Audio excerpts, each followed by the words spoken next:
To the show, everybody. Welcome to the show. National Housing Party United Kingdom are live. I am stepping in for John as John can't make it tonight. He's currently at Hustings, a general election Hustings in Somerset area. And John's not going to be on this stream tonight. So I'm joined by the mighty Paul Rimmer as usual and Steve Wild, who is going to be a regular now on our show. So obviously, guys, share this stream if you can. Share it on Twitter. Share it everywhere on social media, please. And thanks for joining us. Tonight, obviously, we're going to be talking about the general election. A lot has been happening.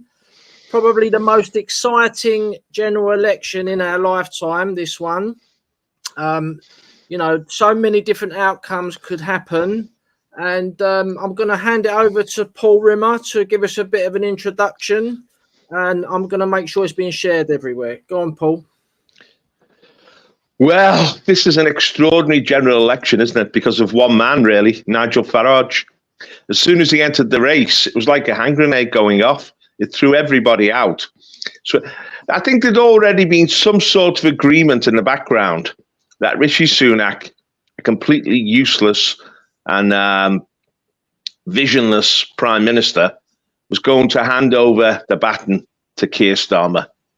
The Uni Party had decided to change leaders. It's the same old rubbish, high immigration, high taxes, war. I mean, this war in the Ukraine has gone on far too long. It should have been settled by negotiation a long time ago. And the fact they keep saying anyone who thinks there needs to be a compromise is a Putin apologist is an absolute disgrace. This has led to the death of hundreds of thousands of Slavic men in this part of the world. It's an absolute disgrace. It could have been settled by compromise, but it's the American state, the deep state, backed by Britain, which basically controls Britain, have been pushing this war agenda, and it's brutal and it's murderous and it's got to stop. But Keir Starmer, of course, is gung-ho for war, and he'll take it even further. He's the new Tony Blair, the emperor of war, you know, sending our lads. Remember our lads coming back from Iraq and Afghanistan in coffins, straight coffins with Union flags on? An absolute disgrace. All those lads who lost their lives, over 500. Thousands were injured. Thousands have committed suicide because of the trauma, post-traumatic stress. They've been put on drugs, they've been drugged up, and they've been desensitized and committed suicide. I know my friend Ralph Hebden, great man, a Royal Marine, big fella, they happened to him. Absolute disgrace. We fought those wars for nothing, for Israel, not for Britain. You know, for international finance, not for the British people, not for the defence of our realm. Yet Keir Starmer is another warmonger, and he's hoping to get into number 10. Now, Farage has come in, and they've tried to cancel Farage right from the off. They've just attacked him instead of listening to an alternative agenda, instead of allowing a proper open debate. It's just been a ruthless, merciless attack to push him on the defensive. But he's an accomplished politician. I've been out today leafleting for a friend of mine, Gary Hinks, who's standing in there Riverside. I've got another friend, Adam Hedrington, who's standing in Wavertree for reform. These are all good, solid patriots. They were in UKIP. You know, I was involved with the English Democrats and UKIP. We want these people in positions of power. We want these people to influence the way this country is governed because they want strong borders, because they want to bring down taxes, because they don't want this endless war agenda. Now, you might have your criticisms of reform, but it is an alternative. And we've got to support that because it's simply, we need to get rid of the Tories. The Tories have been a disgrace ever since they won that 80-seat majority. Forget COVID. I mean, they always blame somebody else, whether it was doing in coalition with the Lib Dems or, you know, COVID undermined them. They brought down their own downfall. They're liberals. They're not conservatives. They're globalists. They're part of the international agenda to destroy Britain and destroy the British people. That's what this election's all about. The British people have got to rally, and it's so unpredictable what's going to happen tomorrow. I've been out today in Toxteth, the working class area of Liverpool. I was shocked at the level of support for reform. I got no obstruction from any of the Labour supporters. They're very subdued. Now, that's the situation here. I wonder what it's like in the places like Essex or Leicestershire or, South Yorkshire, where Reform have got a lot of support. I think we could be in for a shock. We might not be. Labour might get over the line. Maybe the mass media does still control the mind of the British people, but there's a lot of liberated people out there who are not going to vote for the Lib Lab Con this time, for the Uni Party, and I'm really looking forward to what the result will be. I hope that we don't get a lot of close seconds, but that we get over the line and we get a different voices in Parliament. Steve, what do you think? Well, you made some very interesting points there, particularly when you were talking about Essex. I work down in Essex, and I can see when we're driving through this town, so we was in places like Thurrock and Basildon and stuff today. Most of the signs outside are all Reform signs, as opposed to Labour and Conservatives and stuff. So there's definitely big support down in Essex. I can tell you that. Yeah, it's interesting, this whole election. It's exciting. Steve, can you, Paul, can you hear the interference from Steve's mic? Yeah. Have you got a plug? Can you plug in your headphones, Steve? And it might kill it. There's interference coming through.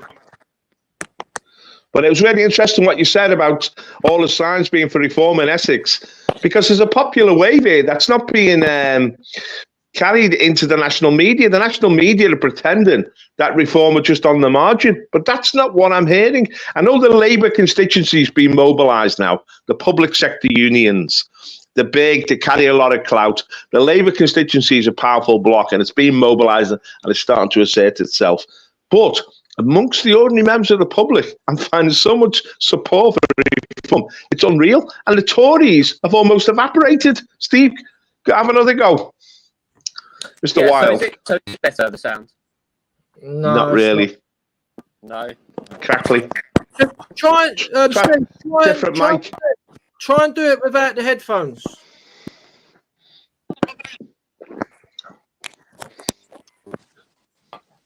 Right, we any better? Go on.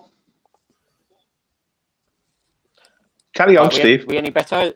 Yeah, okay, cool. No, still crackly. No. Sadly. All right. Just carry on, Steve. Just try and make it brief, and then go out and come back in. All right. I'll find some different headphones to do with that. Hold on. While Steve's trying to sort it out, Pat, what's your take on the whole situation? Well, it's been very interesting where I live, and the Workers' Party of Britain, they've got this coalition. They've either got people standing for them as under their party name, or there's a lot of independents who are involved with them. And there's a guy called Andrew Feinstein. He is the candidate in Camden to take on Keir Starmer, and he is basically a hardcore Corbynist, so to speak, sort of person. He used to be in the ANC government. He was actually an MP in the ANC government in South Africa, so proper far left communist. And all he's talking about is Gaza and the R word. How Keir Starmer is this R word is just ridiculous. And it's been very interesting because we've had 3 leaflets from him, right? And that is a lot of money. Doing 3 leaflets in a parliamentary election, you're talking like maybe 200,000 leaflets. That's a lot of leaflets. And all the other people, we've had 1 from the Greens, 1 from the Lib Dems. We've had 2 from Labour, but we've had 3 from this Andrew Feinstein. And he's basically standing on the Gaza ticket. And they're quite hopeful they are saying they might be able to cause an upset. I can't see it happening. But I've been watching his campaigning, and he's been organising these canvassing and leafleting sessions. 100 people are turning up for him, and I'm thinking, where are they getting all these people? And I'm looking at the footage of the people turning up, and they're all white liberals. They're all on bikes. They're proper Remainers type of people, and but as I say, you know, he's not my cup of tea. He's continually talking about the R word, blaming white people for this invisible witchcraft. Like continually wants to continually demonize white people, the white working class, and you know, I've got to be honest. You know, I'm a bit worried that they might stand candidates in the local elections as well. But what is a good thing is that they haven't been knocking. Well, from what I know, they haven't been doing much door knocking in my ward, because obviously a parliamentary is a big area. They've been concentrating near Camden Town Tube, Kentish Town, Somers Town, and that's like the middle and the north of the borough, whereas I'm right in the south. So yeah, but his politics is just completely opposite to us. You know, I think, and I'm kind of maybe wondering that he didn't want to join with George Galloway, because George Galloway is quite outspoken on certain things like trans education in schools, homosexual marriage. I'm pretty sure they probably agree on leaving NATO and things like that. But let's go to Steve. Steve, do you want to go again and see what the sound's like? Steve? Can't hear you, Steve. You're muted. Take your mute off, Steve. You're muted. It's muted, Steve.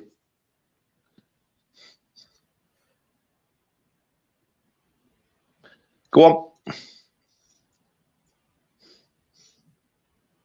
No, it's still muted. Can't hear you, Steve. But let me get back to Andrew Feinstein while he's sorting this out.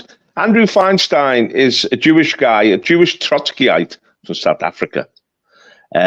He spent his whole life in the anti-white movement, anti-West movement. Yeah. Now, of course, he's right about Starmer being a white supremacist, because Starmer is just like, it's just brushed aside the mass murder of hundreds of thousands of Arabs. Just brushed it aside as if it didn't happen. It's only when the general election was called that he started to take it seriously, because he realized it would hit his constituency. He gave the green light for the Israeli attack on the population in the Gaza. And it was an attack on the civilian population, because it was I don't know how many kids have been killed so far, Pat, in the Gaza. It's about 25,000. There's another 45,000 who've had lost limbs, who've got artificial limbs, who've badly injured, who've been badly burnt. You're looking at the total figure is about 40,000, and I think about 25,000 children have been massacred. You know, that's horrendous. It was totally disproportionate, given the I don't want to get into the 7th of October, but anyway, Feinstein is focusing on this issue, obviously, and he'll get a lot of support, as you say, from the white lefties, and the Arabs and the Muslim population might back him.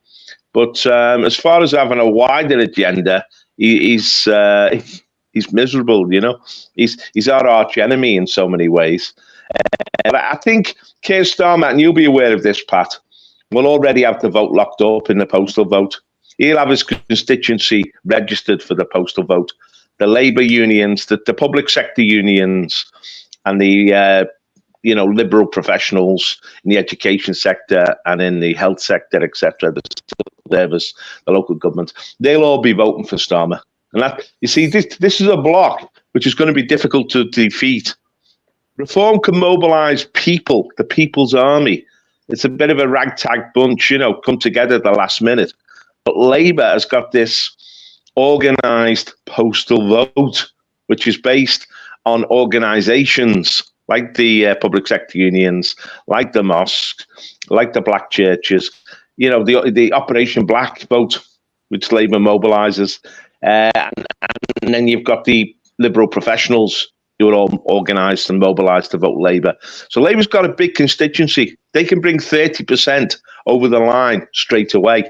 The question is, who can take up the vote from 30% in the constituency to 35%? That's what's required to win it. So it's just a crucial margin of swing voters who will decide a lot of seats, whether Reform finish second or whether they finish first. But we're going to have to really look at what's going to happen to the Tories in this general election, because it's a horror story for them. Steve, can we have another go? Right, we're going to try again. Is this much better? Third time lucky. Third time lucky. Wonderful. There's always issues with StreamYard. I don't know why. Right, sorry about that. So, yeah, as I was saying earlier, when I go through Essex and stuff, it always seems to be largely reform signs and stuff that I see. Now, whilst I've had my criticisms of reform and stuff like that, the only thing I can do in this upcoming general election, whilst it's exciting and it's a little bit anxiety-inducing, to be honest, because I don't really know how reliable these polls are. If you look back in history, there's many great examples of how polls can lead you into thinking lots of wrong things. So it could go one way, it could go another. I really genuinely don't know. But I think the one thing the Tories have really shot themselves in the foot with is when they started talking about national service and conscription and stuff like that. And the reason they did is because national service, right, it's not something I don't believe in, but it needs to work in a symbiotic relationship, right? So if the nation was run by nationalists and people that had national interest first brought a call and you gave back to your people, of course people would want to do it. But when you're asking people that you don't have the interests of the nation and you haven't served them, then why ask them to serve you? But I think the thing about this election is it's showing, whatever way it goes, there's a big new cultural consciousness and people are more interested, it seems at least, in national interest. If you look at like the French, the National Rally, they've done well so far. So even in Europe, there's a big uprising there. It just seems to me at the moment that people tend to vote for the party they hate the least. But as long as we can push the two big ones out in any way we can, at the moment I'm all for it, I suppose. Well, you know what, Steve? I've been sort of having debates with Labour people, and I bring up this issue. My local Labour MP, Kim Johnson, keeps saying refugees are welcome here. And I just say to Labour voters, where are you going to put them? Where are you going to house these refugees? There's no housing for local people. There's no housing for British people. We're being pushed out to social housing. Now we can't even get private housing. And what they say, the Labour supporters, is we need to build more houses. So I say, where are you going to build them? Our cities are already congested. You're going to build them on our green and pleasant land. You're going to destroy our countryside. And if you're thinking of bringing in another surplus 100,000, million, 5 million immigrants, which Labour will do, they'll surge immigration even further. You're not going to just need houses. You're going to need schools. You're going to need hospitals. You're going to need new prisons, new roads. You're going to need new shops. We're going to be congested. The whole of Britain is going to become a concrete jungle. For what reason? To host a foreign population which has come to replace us and to dominate us. Now, if the British people can't wake up to that reality, we're finished. This is what all this populist kickback is about in Europe and in Britain. We know we're being invaded. We know we're being taken over. We know we're being replaced. And it was Farage who said, this is the immigration election. We have to face up to the fact that the numbers coming in is a seismic change in the nature of Britain. And this is all deliberate. This is what the globalists have planned. They brought in hundreds of thousands, millions of military-age men. And when the going gets tough, they'll be expected to do their role and destroy us. It's a really sinister strategy that they're imposing upon us. We've got to wake the British up to the reality. But when I speak to people, once you get it beneath the surface, they know the reality instinctively, even Labour voters. And it's causing Labour voters to hesitate. I've been speaking to Labour voters who are switching to reform because they know the housing situation has got crazy. The schooling situation has got crazy. You can't get access to dentists. You've got to wait 10, 20 hours for A&E in hospitals. It's absolute madness. Pat, how are we going to resolve all this? How are we going to mobilise the British people to truly fight back? Well, I've said this before. I think there's going to be a lot of disappointment at these results. Reform may win 3 seats. They may win 5 if they're lucky. I might be wrong, but that's my prediction. And they only hold 3 local seats in the whole country, which is that's just nothing compared to what you need to get a regular vote out. That is just not anywhere near enough of to make a difference in a general election. So, but I live in the same constituent as Keir Starmer, and this guy Andrew Feinstein has been going to hustings, and Keir Starmer hasn't even been turning up. He just thinks he's going to win. He probably will win his seat, but as I said, this Feinstein's putting in a hell of a campaign. But I got a leaflet from Keir Starmer the other day, and one of the sections I actually tweeted about this. One of the sections was, I'm going to build more social housing for local people. Yeah. And this is one of the biggest lies they say in history, because there is literally thousands and thousands of working class people who the Labour-run councils will not even allow to go on the waiting list. So these houses they're building, they're not for the local people. These are for refugees, and the refugees are welcome here. That's all they say. It's just disgusting. It's just out of control. Even the ethnic minorities are sick of it. They know that it's a scam, and Labour's probably going to win, and I think they're going to unravel pretty quickly, because hopefully the Tories are going to be destroyed in this election. Labour's going to win with a landslide, and they're going to have so much power, they won't have any excuses for the disaster what's going to happen. And then, hopefully, the Labour Party will be destroyed. Marine Le Pen's party should be in power in France soon. That's what the predictions are saying. So, but that could be a bad thing for us, because, with a Labour government in power here, and Marine Le Pen becoming very strict with all these failed asylum seekers, where are they going to be going? They're going to be coming to Labour over here, and we don't want that, obviously. But yeah, so this leaflet I got from Keir Starmer, I tweeted about it, and I'm surprised Farage and people like Farage, or these big people in Reform, are not talking about this thing, because it's shocking. Where I live, there's still quite a few Cockney working class people, and they've been in this borough for generations, and now their children cannot join these waiting lists, but they're inviting people from all around the world, all these refugees, into our country to give them flats. That's what they're doing. And there's another issue in my area. There's a local market, and it used to be a clothing market. It's been around for hundreds of years, and it was all clothing market, a proper traditional London market, and now it's all hot food. And all this hot food they're selling in the market, which absolutely stinks, and all the grease is going into people's houses.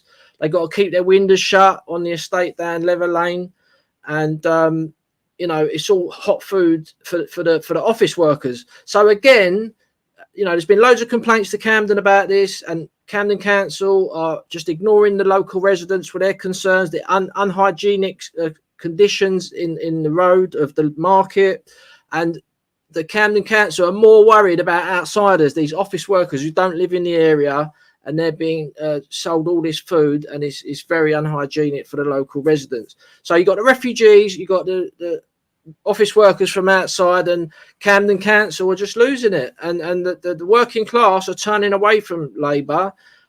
I think Labour could be in with a shock, because I don't think they realise how much they are hated. And a lot of ethnic minorities do. I know they got a big vote with the ethnic minorities, but there's a lot of ethnic minorities who absolutely hate them as well. And, the postal vote, you're right, Paul, they're going to, get all their postal voters in. But yeah, it could be interesting. This Andrew Feinstein, I don't know where he's got all this support from. He must have been in with Corbyn or something. I don't know, because Corbyn's also standing as an independent in North Islington. And you've got other things going on as well. You got George Galloway in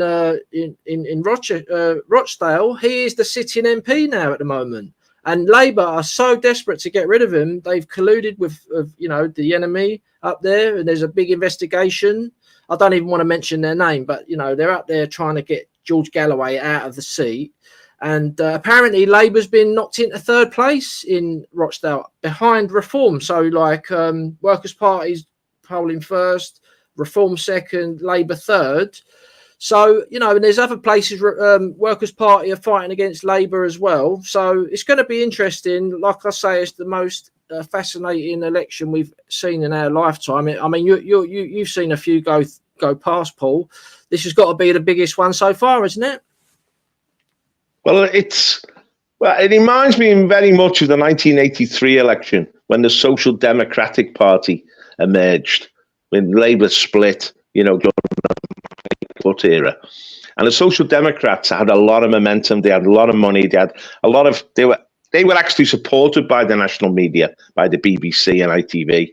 And they got, I think it was about 25%, and they only ended up with 25 MPs. Well, Labour got 27% and got 210 MPs. It's that in margin, which is so important in this election. If Reform can go from 24 to 27%, they'll have a breakthrough. But if they're under 24%, it'll be very, very difficult. So we're looking at really 8 to 9 million votes they need. It may happen. Every seat is a battleground in this election. And Reform, they've relaunched the People's Army. So it's not okay yet. They've only been in this election for weeks since Farage took over. But the People's Army goes back to UKIP. It goes back to the referendum. It goes back to the Brexit vote. It numbers hundreds of thousands. That's why he's been able to hold these mass rallies and mobilize people across the country, because the People's Army has got deep roots and it's rekindled. Now, I've been canvassing for Reform today, and I'm meeting up with a lot of old friends, UKIPers, and it's great, you know, that the old Patriots, they love this country. I mean, we need a breakthrough. We need to change the status quo. Do you think it's going to happen, Steve? Do you think we can change the political status quo in this country?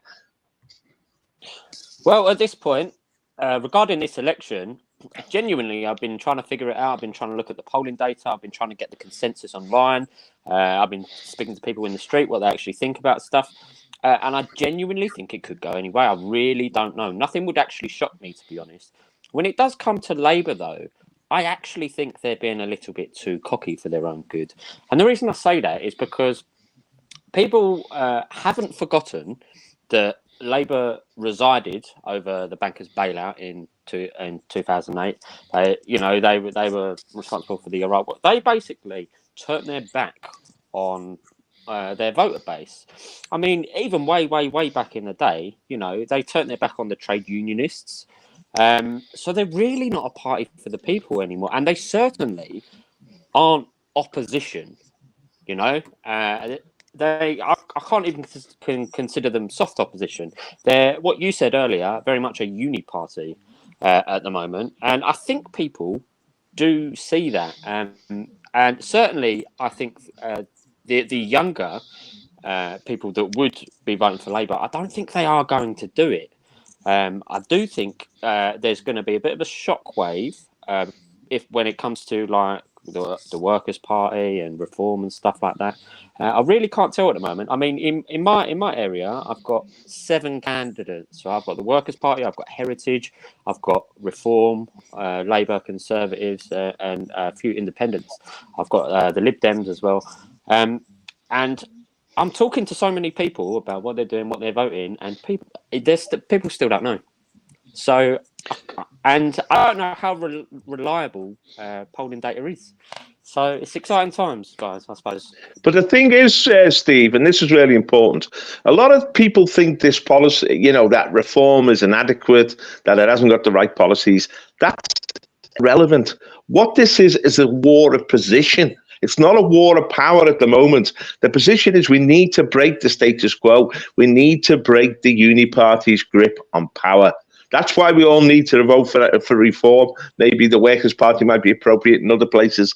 But we've got to break the status quo. Once it breaks, it's an opportunity for a real discussion. And we can see this in the election. The mass media trying to control the discussion turn it to their pet issues. But this issue of immigration just keeps boiling up all the time.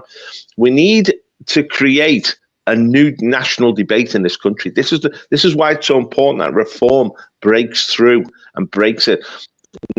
Now, if we manage to do this, see, when removing the Tory party was the natural patriotic party of Britain. It stood up for Britain. It stood up for traditional values. It stood up for, our national interest against the socialists who were internationalists, who were pseudo-communists.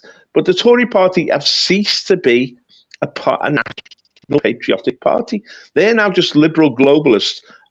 And the Labour Party have become total liberal globalists, Zionist, under the Zionist elite. The Tories have come into the same ground. They've actually merged effectively now. It's slightly different on some social issues, but it's just a nuance. There's no substantial difference. We've got to break it.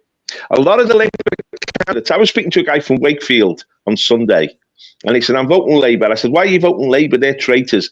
He said, well, we've got a decent MP. He's won a by-election. He's British, and he stands for traditional values. So I explored who his MP actually was. This MP is a homosexual who's in a homosexual marriage, who supports transgenderism, who has put forward this image that he's a traditional English male, but he's nothing of the sort. And this is the thing with the Labour Party. There is a heck of a lot of their candidates are either homosexuals, ethnic minorities, all sorts of fringe groups. They don't represent the mainstream Christian traditions of Britain. But the Tories are the same. A lot of the Tory candidates are exactly the same. This is what David Cameron did to the Tory party. He made it woke. So they voted for gay marriage. They voted for transgender. They supported transgenderism. I mean, they were going around saying a woman can become a man, a man can become a woman. The Tories were saying that. Tory cabinet ministers, they will buy. They're all bought and paid for. There's no dissenting voices there. Even Jacob Rees-Mogg is not a real dissenting voice. So the Tory party offer nothing now. Now, Rishi Sunak has made one dramatic entrance into this election, is when we had this pseudo-racist who supposedly infiltrated Reform in Clacton and said a few things that, Rishi Sunak said, he called me a packy, Yeah. Now, and it upset Rishi's daughters, and Rishi's wanted the thing is with Rishi Sunak, right? He'll always attack white people with the R word, but he'll never attack people of colour with the R word. Rishi Sunak is anti-white. His family have been anti-white for generations. His grandfather was involved in training the Mau Mau guerrillas in Kenya. He is anti-British to the core. He's a Sood. He's an imposter. And he needs to go. And of course, he's the leader of the Tory party. It tells you everything about the Tory party if he's the leader. The Tory party's been hollowed out, like a lot of our institutions in Britain. It's still got the same name, but the reality is totally different.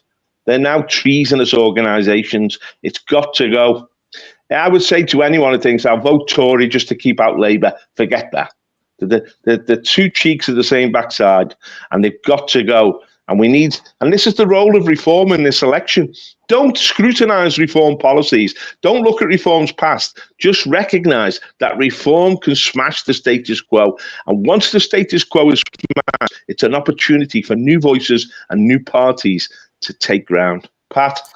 Yeah, I mean, what I would say, I forgot to say, is that Keir Starmer is going to get a big vote just on the get rid of the Tories attitude, and there's a lot of people who are still going to be trapped in that two-party thing, vote for the Labour to keep the Tories out, vote Tory to keep the Labour out. But talking about reform, what I would say is I've noticed that they've changed their immigration policy, or at least the message they send to the public. They've changed it around 3 times in about the last 6 months. And I put it down to people like us who are scrutinising their immigration policy all the time. So at one point it was points-based. Oh, yeah, we want points-based. And then they changed it to net zero, thinking that would be like, zero immigration, net zero. That's 300,000 Brits leave, 300,000 Africans and Asians come in. You know, no one wants that. And we went on about it on Twitter and everywhere else. Now on their literature, it's saying freeze immigration.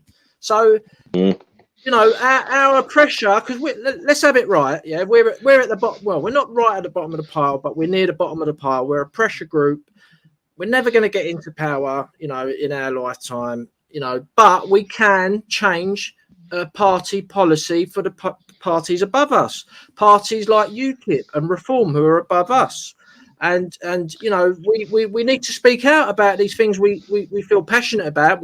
Immigration is probably one of the number one things, and I think that the reason Reform changed their message to freeze immigration rather than net zero, because I don't know if you've noticed, but they have changed that message. Yeah, and that's down to everybody on Twitter complaining about immigration. So, you know, free speech does work, but let me just go to the chat and just say hello to a few people. Just say hello to Serena, Mark Williams, good to see you, George Benson, a lot of the regulars there, John Skidmore, Rory Herbert. Yeah, Rory, I will get in touch with you. Maybe you was given the wrong number because I haven't had any calls from you, sir.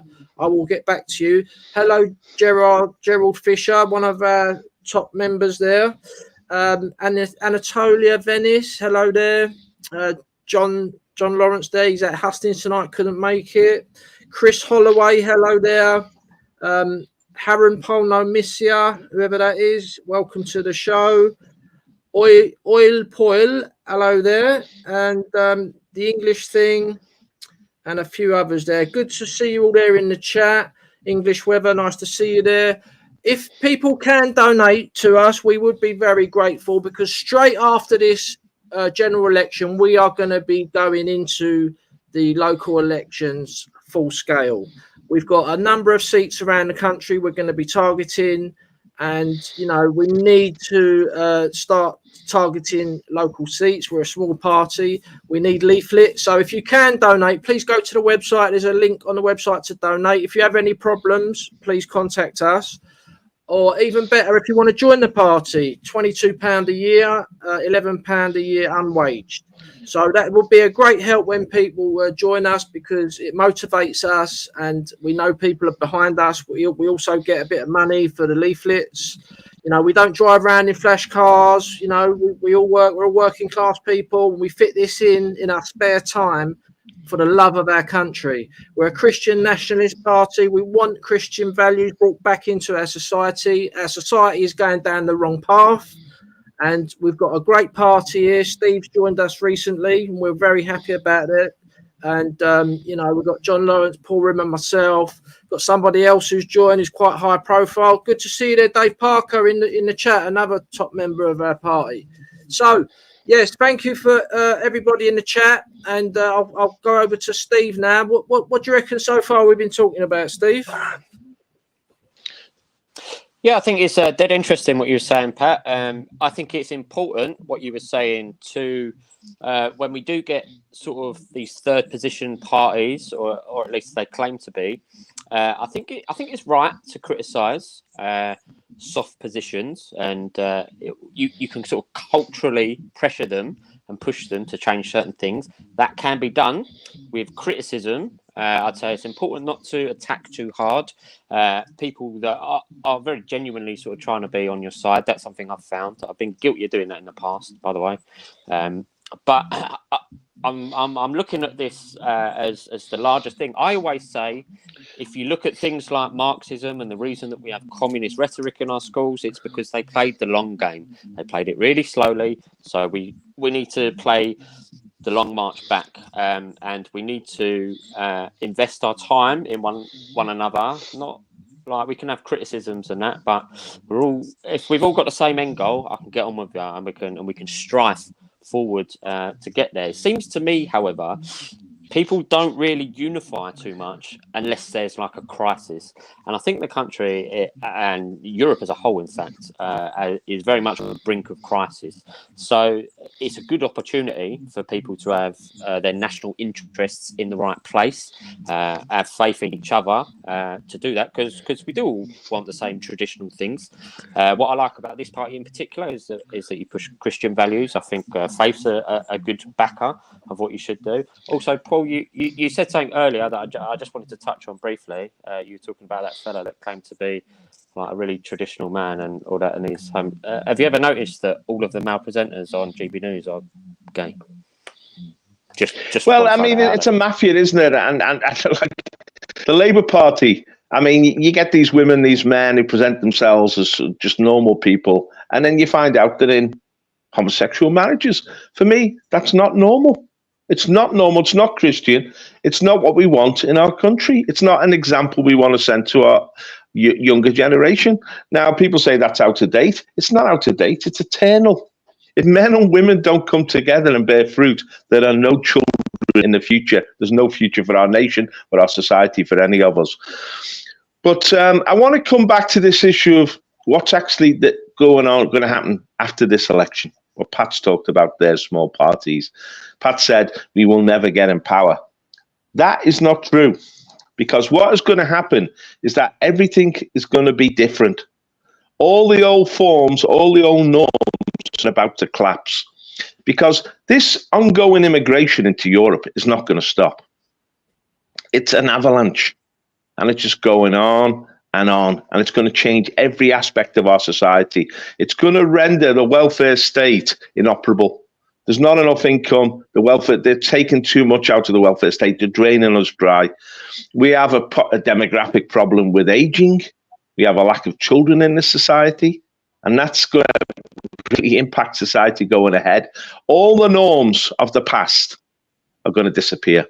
But there's no status quo ante. We're not going back to the past. We're going to have to forge a new future for Europeans in Europe, or traditionalists or Christians. And new forms, new parties will emerge.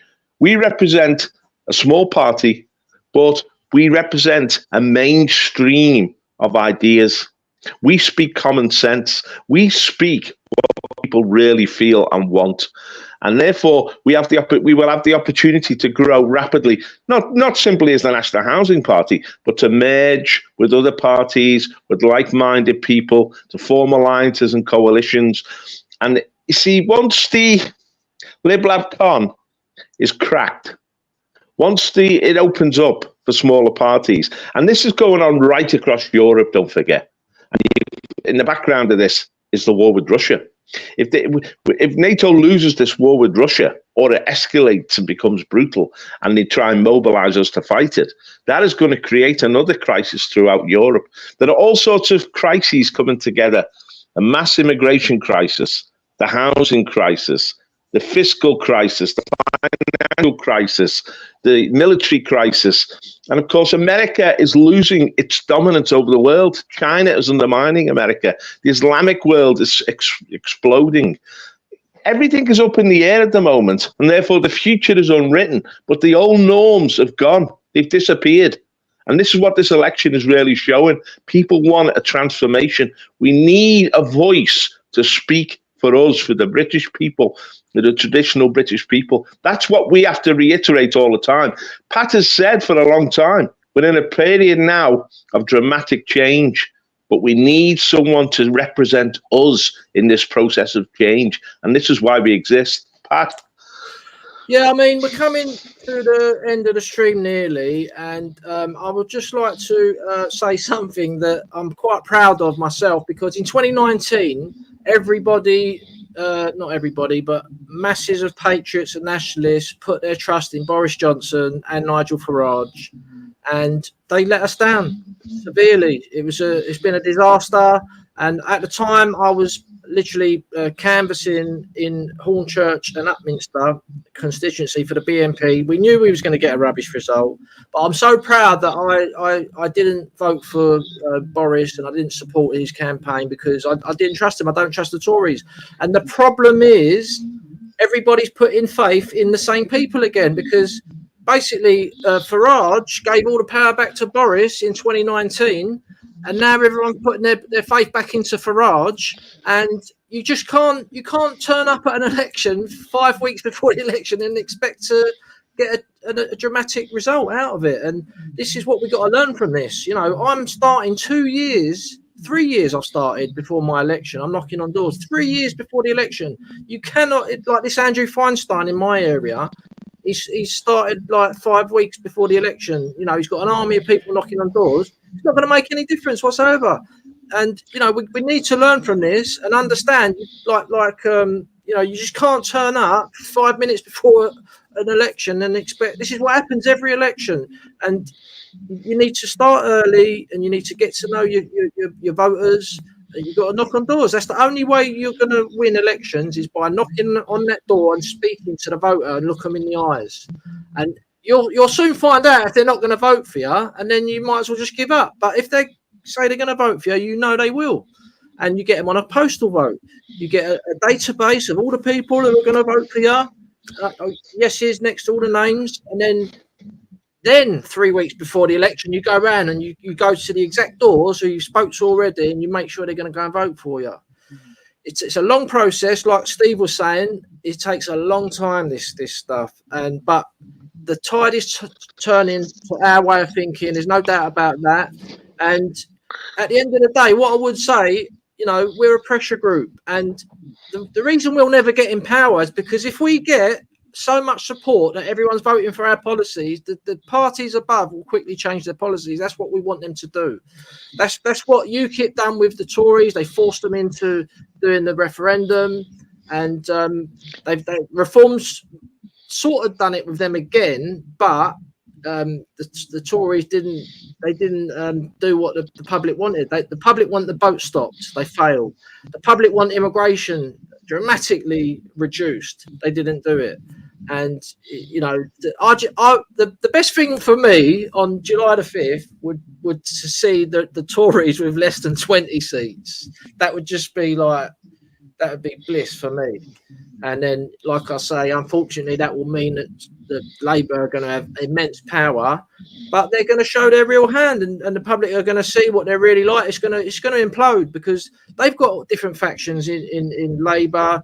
You know, all this Gaza thing. Some of them are like economically right wing, some of them are left wing economically, and it's all going to come crashing down. And this is where we need to fill the gap, the vacuum, and we've got to be ready. So, you know, all hands to the pump on the 5th of July. We've got to get out there, get leafleting, get door knocking, and spread the word, get people to join our party to stand in local elections.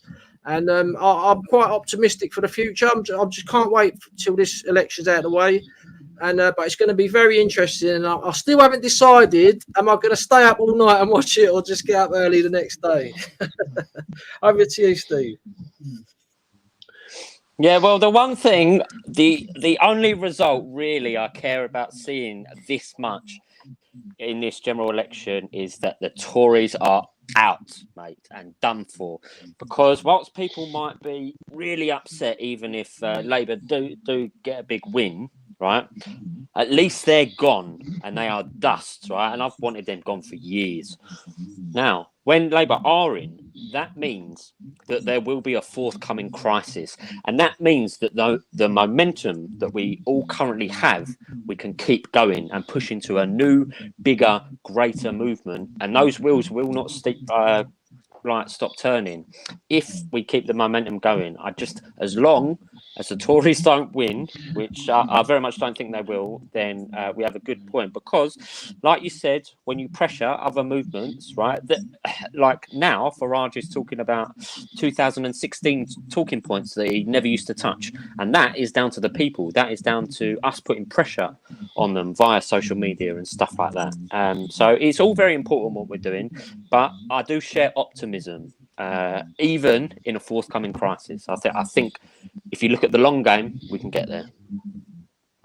I think this election, it's not about the past. It's not about the future. It's about the moment. I mean, Steve talked earlier on about the long march through the institutions. I mean, I've been a student of Antonio Gramsci. He was the Marxist that coined that term. And he talked about a war. He was a genius, a political genius. He talked about the war of position, the war of power, the war of strategy. This on Thursday is a war of position. And we need to alter the position of the political parties. That's why I think it's imperative that you vote for reform, because only reform can change the status quo, political status quo.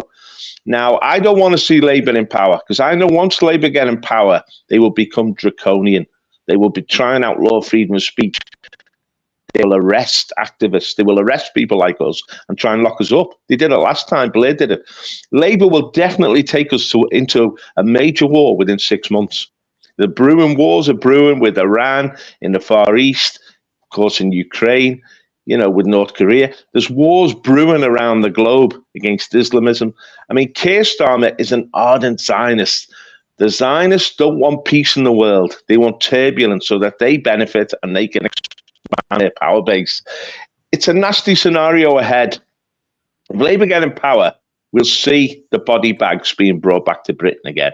And that could trigger a crisis in itself. If Labour get in power, we'll all be paying more taxes and the government will be wasting our money. If Labour get back in power, there won't be any control of the refugee situation. It will explode. Britain will become the magnet for refugees from around the globe, and Labour will put them first above the British people.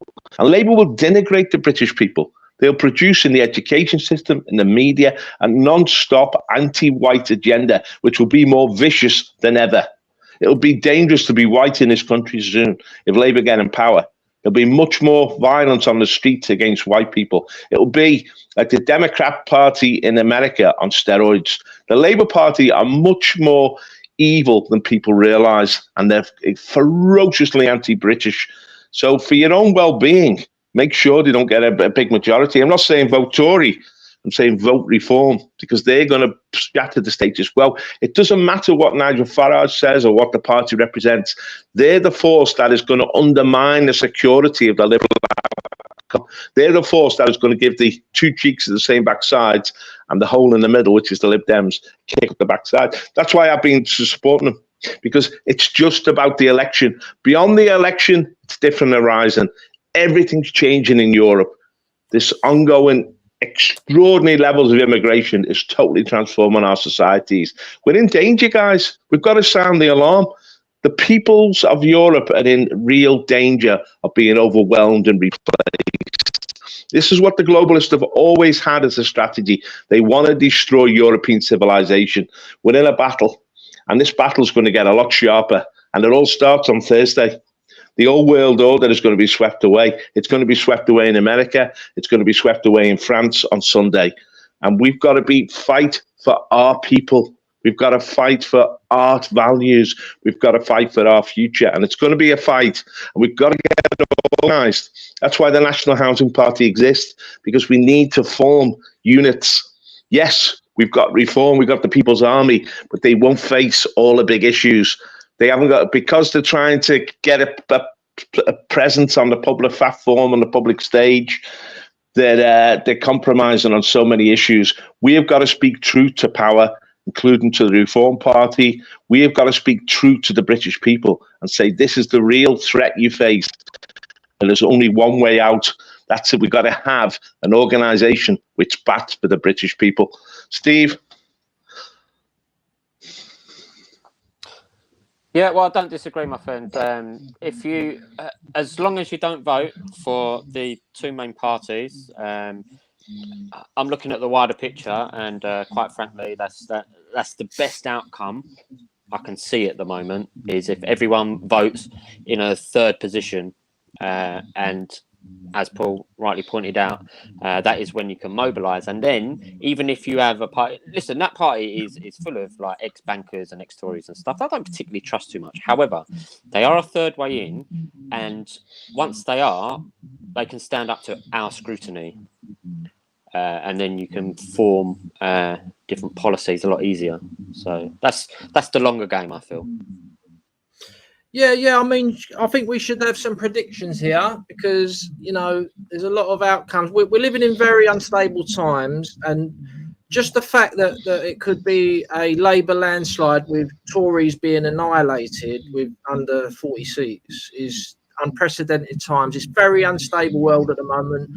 Ukraine is on the verge. You know, I don't know if it's true. I've heard stories that NATO are literally about to deploy troops in Ukraine, which will more or less kick it off big time.